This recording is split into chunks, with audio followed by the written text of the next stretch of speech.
Magandang araw mga kagabay, ngayon po ay January 25, 2024, araw po ng Huwebes.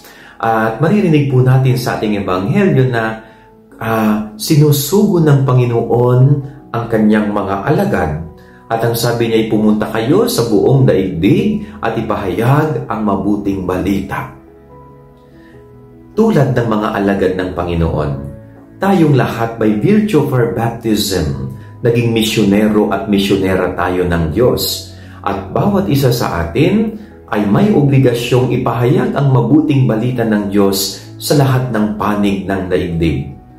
Kaya nga, bilang mga Kristiyano, bilang mga Katoliko, bilang binyagang Kristiyano-Katoliko, ginagampanan mo ba ang iyong misyon na ipahayag ang salita ng Diyos, lalong-lalo na sa mga hindi pa nakaririnig nito, lalong-lalo na sa mga hindi pa naniniwala kay Jesus, at lalong-lalo na sa mga malayo sa ating simbahan.